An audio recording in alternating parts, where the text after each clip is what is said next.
ناظرین 20 نومبر 1979 کی صبح جب خانہ کعبہ کا طواف جاری تھا تو فجر کی نماز کے فوراً بعد حرم کے اسپیکر سے آواز آئی، اے مسلمانوں، قیامت آ گئی ہے اور امام مہدی کا ظہور ہو گیا ہے۔ ساتھ ہی ہر طرف سے گولیوں کی آوازیں آنے لگیں۔ اس وقت 1 لاکھ سے زائد مسلمان بیت اللہ میں موجود تھے کہ اچانک 400 سے 500 لوگوں نے خانہ خدا پر حملہ کر دیا۔ 2 سیکیورٹی اہلکاروں کو گولیاں مار دی گئیں۔ اس کے بعد جس کی بھی اونچی آواز آتی اسے مار دیا جاتا۔ احرام باندھے ہوئے مسلمان ڈر گئے اور بیت اللہ میں ہر طرف افراتفری پھیل گئی۔ ان 400 سے 500 مسلح لوگوں نے خانہ کعبہ کا طواف روک دیا اور سب لوگوں کو زمین پر بٹھا دیا۔ یہ تقریباً 40 سال پہلے کی بات ہے۔ تاریخ میں خانہ کعبہ کا طواف روک دیا گیا۔ آخر یہ لوگ کون تھے اور اس دن کیا ہوا تھا؟ کیوں خانہ کعبہ پر حملہ کیا گیا اور کتنے دن محاصرہ جاری رہا؟ کس نے خانہ کعبہ کو ان باغیوں سے آزاد کروایا؟ اس آپریشن میں جنرل ریٹائرڈ پرویز مشرف نے کیا کردار ادا کیا؟ یہی ہماری آج کی ویڈیو کا عنوان ہوگا، اور آج ہم آپ کو اس دن ہونے والے حملے اور بازیابی کی مکمل داستان سنائیں گے۔ ناظرین، ہوا کچھ یوں کہ 55 سالہ کعبہ کے امام شیخ السبیل کعبہ کے بالکل سامنے کھڑے تھے اور ان کے پیچھے صفوں میں نمازی موجود تھے۔ امام نے معمول کے مطابق نماز پڑھائی۔ اس کے بعد انہوں نے مصلی کا رخ تبدیل کر کے مائک میں دعا شروع کی، اور اسی دوران انہوں نے دیکھا کہ پچھلی صفوں سے کچھ لوگ کندھوں پر ایک تابوت اٹھائے ہوئے آگے آ رہے ہیں۔ یہ کوئی غیر معمولی بات نہیں تھی۔ حج ابھی 20 دن پہلے ختم ہوا تھا اور ابھی لاکھوں حاجی مکہ میں موجود تھے۔ ان میں سے جو فوت ہو جاتا، ان کے لواحقین کی کوشش ہوتی کہ نماز جنازہ مسجد الحرام میں امام کعبہ کی امامت میں ادا ہو۔ شیخ السبیل نے دعا جاری رکھی، لیکن سروں پر سرخ دھاری دار صافے باندھے یہ لوگ انہی کی طرف بڑھتے گئے، حتیٰ کہ بالکل قریب پہنچ گئے۔ ان کے بالکل آگے آگے میلے کچیلے کپڑوں میں ملبوس الجھی ہوئی داڑھی والا ایک آدمی تھا۔ اس نے امام کعبہ کو ایک طرف دھکیل کر ان سے مائک چھین لیا اور مائک اپنے منہ کے قریب لا کر بدوی عربی میں پوری طاقت سے چیخا، برادران اسلام، اللہ اکبر، مہدی کا ظہور ہو گیا ہے۔ اسی دوران اس کے ساتھیوں نے اس تابوت میں چھپی ہوئی کلاشن کوفیں نکال کر لہرانی اور جوابی نعرے لگانے شروع کر دیے، ظہور ہو گیا، مہدی کا ظہور ہو گیا۔ ناظرین، اس مکمل حملے کے بعد ان کا لیڈر جوہمان العتیبی نامی 33 سالہ سعودی شہری سامنے آیا اور اس نے امام مہدی کی آمد کا اعلان کر دیا، اور اپنے ہی ایک ساتھی کو سب کے سامنے بلا کر کہا، یہ محمد بن عبداللہ القطانی ہیں اور یہ امام مہدی ہیں۔ آپ سب پر فرض ہے کہ اس کے ہاتھ پر بیعت کرو۔ ناظرین، کہا جاتا ہے کہ وہ رشتے میں اس کا بہنوئی تھا۔ حملہ آوروں کی قیادت کرنے والے اس شخص جوہمان بن محمد بن سیف العتیبی کا تعلق نجد کے ایک مشہور بدو قبیلے سے تھا۔ خانہ کعبہ میں داخل ہو کر دروازے بند کر دیے گئے اور 1 لاکھ نمازیوں کو یرغمال بنا کر مسجد کو اپنے کنٹرول میں لے لیا گیا۔ طواف کعبہ روک دیا گیا۔ اس نے اپنے بہنوئی محمد بن عبداللہ القطانی کو امام مہدی قرار دے دیا۔ یہ صدیوں میں پہلا موقع تھا جب خانہ کعبہ عام مسلمانوں کے لیے بند کر دیا گیا۔ سعودی حکومت نے فوراً اپنی فوج تیار کی اور ان کو خانہ کعبہ کی طرف بھیجا، مگر خانہ کعبہ کی تقدس کی وجہ سے یا کم تربیت کی وجہ سے وہ بھی کچھ نہ کر سکے، اور دوسری وجہ یہ تھی کہ جوہمان کے گروپ میں موجود سنائپرز میناروں کے اوپر بیٹھ گئے تھے اور اپنی پوزیشنز سیٹ کر لی تھی۔ باہر سے جو بھی فوجی قریب آتا، جو بھی گاڑی نظر آتی، وہ بھون دیتے، اور اچانک بڑا حملہ کرنے سے 1 لاکھ لوگوں کی جانوں کو خطرہ بھی تھا جو ان باغیوں کے قبضے میں تھے، اور خانہ کعبہ کی بلڈنگ کو بھی خطرہ تھا۔ سعودی حکومت نے میڈیا مکمل طور پر بند کر دیا تھا تاکہ اس واقعے کے بارے میں کسی کو خبر نہ ہو، لیکن وہ اس میں بھی مکمل طور پر کامیاب نہ ہو سکے۔ پاکستان میں اس خبر کے آنے کے بعد اسلام آباد میں امریکن سفارت خانے پر حملہ کر دیا گیا، کیونکہ ایران کی جانب سے اسے امریکی اور صہیونی سازش قرار دیا گیا۔ پوری دنیا میں یہ خبر پھیل گئی اور وہاں موجود پوری دنیا سے آئے ہوئے عمرہ زائرین میں سے بہت سارے مارے جا چکے تھے۔ خانہ کعبہ پر باغیوں نے مکمل کنٹرول حاصل کر لیا تھا اور جو بات کرتا اسے گولی مار دی جاتی۔ ناظرین، آپ سوچ رہے ہوں گے کہ اچانک ایسا کیسے ممکن ہوا۔ دراصل باغیوں کا لیڈر جوہیمان العتیبی اس سے پہلے سعودی قومی گارڈ کا اور سعودی فوج کا حصہ بھی رہ چکا تھا۔ وہ سارے راستے جانتا تھا، اسے ایک ایک خفیہ جگہ کا پتہ تھا۔ اس کا باپ بھی آل سعود کے ساتھ اٹھتا بیٹھتا تھا۔ جوہیمان ایک وقت میں سعودی مفتی اعظم کا شاگرد بھی رہا اور وہ کئی سالوں سے سعودی حکومت کے خلاف کام کر رہا تھا اور کئی بار جیل بھی جا چکا تھا۔ یہ سارا پلان کئی سالوں سے چل رہا تھا۔ خانہ کعبہ کے اندر اسلحہ مرنے والوں کے کفنوں میں ڈال کر سپلائی کیا جا رہا تھا اور یہ کام اتنی رازداری سے کیا جا رہا تھا کہ کسی کو خبر بھی نہیں تھی۔ اور یوں 20 نومبر کو ان دہشت گردوں نے خانہ کعبہ پر قبضہ کر لیا۔ 2 ہفتوں تک طواف کعبہ بند رہا۔ ان خارجیوں کے حملے کا مقصد یہ تھا کہ مسجد حرام پر مکمل قبضہ کر کے نقلی امام مہدی کا اعلان کیا جائے تاکہ دنیا بھر سے مسلمان اس کی بیعت کے لیے آئیں اور سعودی عرب پر پریشر ڈالیں کہ امام مہدی کو کچھ نہ کہا جائے۔ اس سے ہوتا یہ کہ سعودی عرب کا ذریعہ معاش بھی ختم ہو جاتا اور دیگر ملکوں کا سعودی حکومت کی سیکیورٹی سے اعتبار بھی اٹھ سکتا، اور اگر یہ قبضہ کچھ عرصہ مزید رہتا تو یقیناً دوسرے ممالک اپنی افواج مسجد الحرام کو آزاد کروانے کے لیے بھیجتے، لیکن ان کے اور سعودی عرب کے مابین بھی جنگ ہو سکتی تھی۔ یہ ایک پری پلان سازش تھی۔ سعودی حکومت سوچ رہی تھی کہ کیسے خانہ کعبہ کو آزاد کروایا جائے، اور سیکیورٹی فورسز حکومت کی طرف سے سگنل ملنے کا انتظار کر رہے تھے۔ سعودی فوجیوں نے گرین سگنل ملنے کے بعد مختلف حکمت عملیوں پر کام کرنا شروع کر دیا۔ 3 طرف سے حملہ کیا گیا، لیکن اس حملے میں سرکاری فوج کو بھاری نقصان اٹھانا پڑا اور وہ پسپا ہو کر مجبور ہو گئے۔ اس کے بعد ہیلی کاپٹر سے فوجیوں کو مسجد میں اتارنے کی کوشش کی گئی، لیکن جنگجوؤں نے انہیں چھت پر اترنے سے پہلے ہی فضا میں بھون ڈالا۔ اسی دوران کسی کو بن لادن گروپ کا خیال آیا۔ یہ کنسٹرکشن گروپ چونکہ مسجد کی توسیع کا کام کر رہا تھا، اس لیے ان کے پاس تفصیلی نقشہ جات موجود تھے۔ اسامہ بن لادن کے بڑے بھائی سالم بن لادن نے مسجد کے بارے میں معلومات فراہم کرنے میں اہم کردار ادا کیا۔ معاملے کی سنگینی کھل کر سامنے آئی۔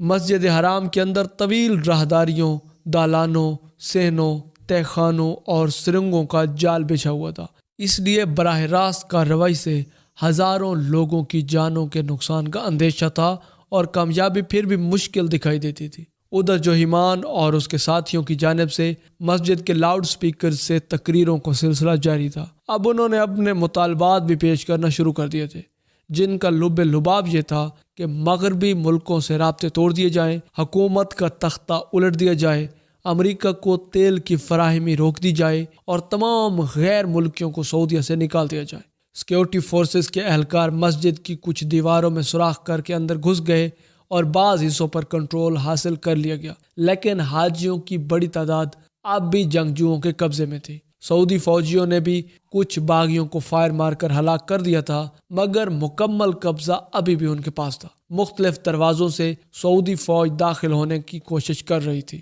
باغی عورتیں اپنے مردہ ساتھیوں کے چہرے مسخ کر دیتی تھیں تاکہ ان کی شناخت نہ ہو سکے۔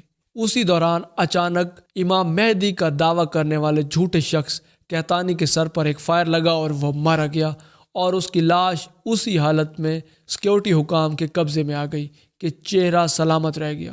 اس سے بعض جنگجو سکتے میں آ گئے کہ اگر امام مہدی ہی مارا گیا ہے تو دنیا پر غلبہ کون پائے گا اور بقیہ بشارتیں کیسے پوری ہوں گی۔ البتہ جوہیمان نے سر توڑ کوشش کی کہ کہتانی کی موت کی خبر کو کسی نہ کسی طرح دبایا جائے، مگر وہ ناکام رہا۔ ادھر فوجی دماغ سر جوڑے بیٹھے تھے کہ باغیوں سے خانہ کعبہ کو کس طرح آزاد کروایا جائے۔ کسی نے منصوبہ پیش کیا کہ سرنگوں میں پانی چھوڑ دیا جائے اور پھر اس پانی میں بجلی چھوڑ دی جائے۔ دلچسپ بات یہ ہے کہ پاکستان میں بہت سے لوگ یہ سمجھتے ہیں کہ اس منصوبے پر عمل ہوا تھا اور اسی طریقے سے باغیوں پر قابو پایا گیا تھا، لیکن حقیقت یہ ہے کہ یہ پلان رد ہو گیا تھا، کیونکہ ایک تو مکہ میں اتنا پانی ہی نہیں تھا کہ دنیا کے سب سے بڑی مسجد کو بھر سکے، جس کا وسیع و عریض رقبہ تھا، اور حملہ آوروں کے علاوہ حاجیوں کی بڑی پیمانے پر تعداد وہاں موجود تھی، جن کی ہلاکتوں کا بھی اندیشہ تھا۔ سعودی سیکیورٹی چیف ترکی الفیصل نے اس موقع پر کہا تھا کہ کعبہ کو بھرنے کے لیے ریڈ سی بھی ناکافی ہوگا۔ جب حکام عاجز آ گئے تو انہوں نے فیصلہ کیا کہ بیرونی مدد حاصل کی جائے۔ اس وقت امریکن CIA کے کمانڈوز سعودی سپاہیوں کو تربیت دے رہے تھے، لیکن صورتحال کی نزاکت کی پیش نظر فیصلہ کیا گیا کہ اس موقع پر امریکہ کے ملوث ہونے کے سیاسی اثرات پڑیں گے، اس لیے نگاہ انتخاب نسبتاً نیوٹرل ملک فرانس پر پڑی۔ اس وقت فرانسیسی سیکرٹ سروسز کے سربراہ کاؤنٹ کلاؤڈ الیگزینڈر تھے۔ فرانسیسی حکومت کے ذریعے ان سے رابطہ کیا گیا تو انہوں نے تجویز پیش کی کہ کعبہ میں گیس چھوڑ دی جائے جن سے باغی اور یرغمالی دونوں بے ہوش ہو جائیں گے اور یوں حملہ آوروں پر آسانی سے قابو پایا جا سکتا ہے۔ اس مقصد کی خاطر فرانسیسی خفیہ ادارے GIGN کے 3 کمانڈوز کو ہنگامی بنیادوں پر سعودی عرب لایا گیا۔ یہاں ایک مسئلہ یہ بھی درپیش تھا کہ سعودی قانون کی روح سے حرم کی حدود میں کوئی بھی غیر مسلم داخل نہیں ہو سکتا۔ یہ بھی کہا جاتا ہے کہ پہلے ان تینوں کو عارضی طور پر کلمہ پڑھایا گیا اور پھر مکہ میں پہنچایا گیا۔ انہوں نے اپنا کام فوراً سے شروع کر دیا۔ مسجد کی وسعت کا معاملہ پھر آڑے آیا۔ اس میں دالانوں، صحنوں اور راہداریوں کی کثرت تھی جن میں سے اکثر حصے تو کھلے تھے، اس لیے گیس کا خاطر خواہ اثر نہیں ہوا۔ لیکن اسی دوران سعودی حکام نے دوسرا آپریشن شروع کر رکھا تھا۔ جو ہی گیس داخل کی گئی اس کے ساتھ ہی ماسک پہنے ہوئے سپاہیوں نے مسجد کی دیوار میں سوراخ کر لیے اور وہاں سے اندر گرنیڈ پھینکنا شروع کر دیے، جس سے بہت سے یرغمالی بھی ہلاک ہو گئے تھے۔ اس وقت محاصرے کو تقریباً 14 دن گزر چکے تھے۔ باغیوں کا اسلحہ، خوراک اور ہمت بھی ختم ہو چکی تھی۔ اوپر سے مبینہ امام مہدی بھی مارے جا چکے تھے، اس لیے بچے کچے باغیوں نے 4 دسمبر کو اپنے آپ کو حکام کے حوالے کر دیا۔ ان میں جوہیمان العتیبی بھی شامل تھا۔ سعودی انٹیلیجنس کے سربراہ شہزادہ ترکی الفیصل جوہیمان کو دیکھنے ہاسپٹل گئے تو اس نے شہزادے کا ہاتھ تھام لیا اور کہنے لگا، شاہ خالد سے کہو مجھے معاف کر دیں، میں آئندہ ایسا کام نہیں کروں گا۔ مگر اس وقت بہت زیادہ دیر ہو چکی تھی۔ اس کی درخواست قبول نہیں کی گئی اور اگلے چند دنوں میں جوہیمان کو اس کے 62 ساتھیوں سمیت سزائے موت دے دی گئی اور یوں اس واقعے کا خاتمہ ہوا۔ ناظرین، 2016 کے دوران اس قسم کی اطلاعات گردش میں آ گئیں کہ پاکستانی کمانڈوز نے بھی اس آپریشن میں حصہ لیا تھا۔ جب جنرل پرویز مشرف اقتدار میں آئے تو یہ بھی کہا جانے لگا کہ ان کمانڈوز میں وہ بھی شامل تھے۔ 2016 میں ایک نجی چینل کے اینکر جاوید چودھری کے پروگرام میں پاکستانی سیاستدان احمد رضا قصوری نے بھی اس قسم کا دعویٰ کیا تھا کہ میجر پرویز مشرف نے کعبہ سے دہشت گردوں کو فلیش آؤٹ کیا تھا، لیکن اس دعوے کی تردید میں دیر نہیں لگی۔ چند ہی منٹس میں اسی پروگرام کے دوران بریگیڈیئر جاوید حسین نے فون کر کے کہا تھا کہ یہ بات بالکل غلط ہے اور پاکستانی کمانڈوز اس کارروائی میں شامل ہی نہیں تھے۔ رپورٹس کے مطابق اگر پرویز مشرف نے اس کارروائی میں حصہ لیا ہوتا تو وہ اس کا ذکر اپنی کتاب آن دی لائن آف فائر میں ضرور کرتے۔